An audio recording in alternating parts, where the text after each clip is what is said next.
আসসালামু আলাইকুম। আশা করি সবাই ভালো আছেন, সুস্থ আছেন, নিরাপদে আছেন। একটু আগে আমি একটা আম ভিডিও আপলোড করেছিলাম।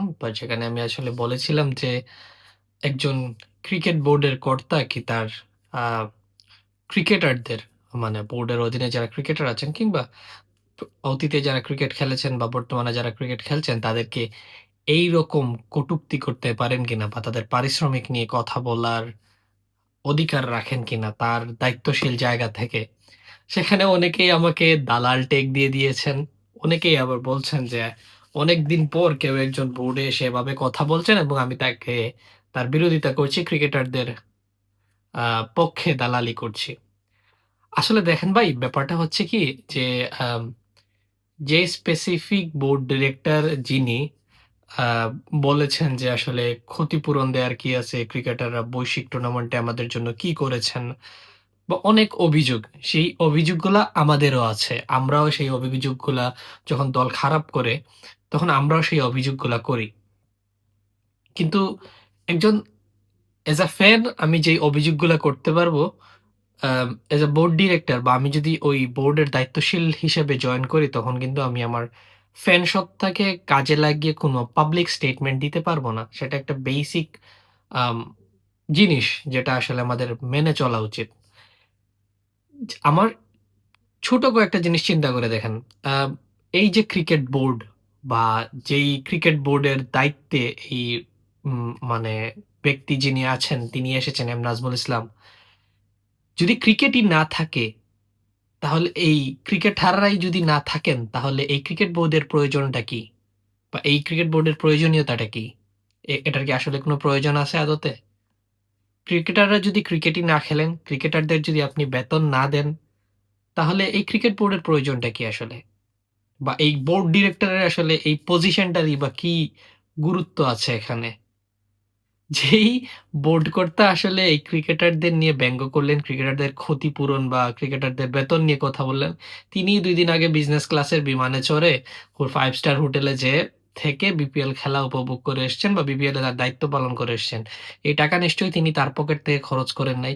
এই যে বিমান ভাড়া ছিল কিংবা 5 স্টার হোটেলে থাকার যে আ খরচ ছিল সেটা নিশ্চয়ই তিনি বহন করেননি। সেটা নিশ্চয়ই বোর্ড বহন করেছে। তাছাড়া আরেকটা ব্যাপার হচ্ছে, বাংলাদেশ ক্রিকেট বোর্ডের আয়ের যে উৎস, সেটা আসলে কি? আমরা কতজনই বা সেটা জানি? আমরা অনেকেই এখনো এই একটা ভ্রান্ত ধারণা নিয়ে আছি যে, বাংলাদেশ ক্রিকেট বোর্ড চলে হচ্ছে জনগণের ট্যাক্সের টাকায়।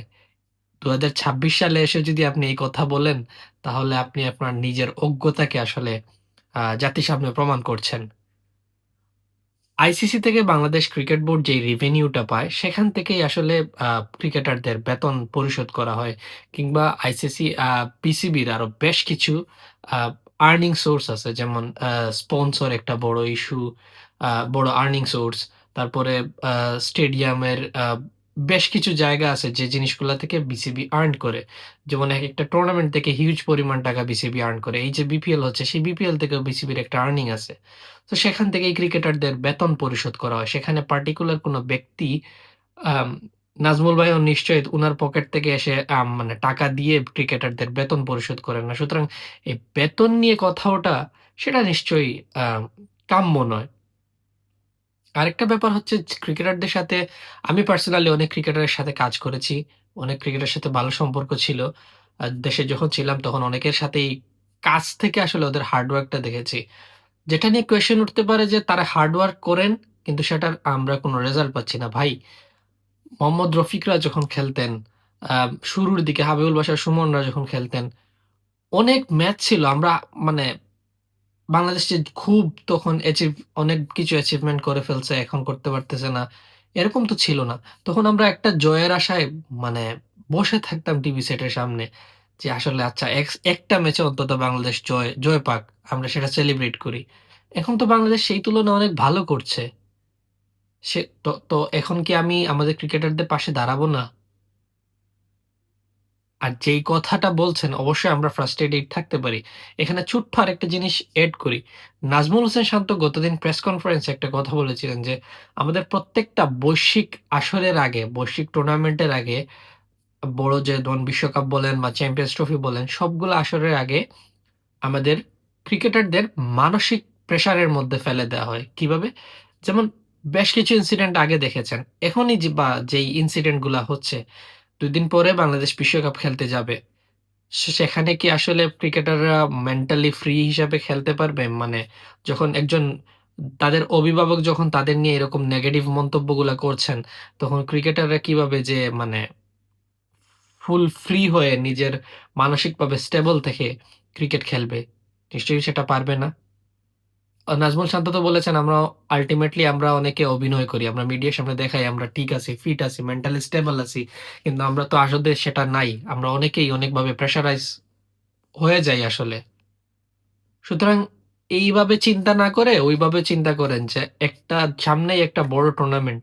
সেই টুর্নামেন্টের আগে ক্রিকেটারদের মেন্টাল স্টেটমেন্টটা কোথায় আছে, মেন্টাল হেলথটা কতটুকু স্টেবল আছে, সেগুলা নিয়ে আসলে বিসিবি কাজ করতে চাচ্ছে কিনা। বিসিবির পক্ষ থেকে অবশ্যই আম একটা প্রেস বিজ্ঞপ্তি দেয়া হয়েছে যেখানে বলা হয়েছে যে এটা আসলে মোটেও কাম্য নয়। যেই বক্তব্যটা বিসিবি পরিচালক দিয়েছেন সেটা মোটেও কাম্য নয়। বিসিবি পরিচালকের সাথে ইতিমধ্যেই বেশ কয়েকজন অন্য যারা পরিচালক আছেন তারা কথা বলেছেন। কুয়াব থেকে জানানো হয়েছে যদি মানে আজকের ম্যাচের বিপিএল ম্যাচের আগে যদি উনি পদত্যাগ না করেন, ক্রিকেটাররা ম্যাচ বয়কট করবেন, বিপিএল বয়কট করবেন।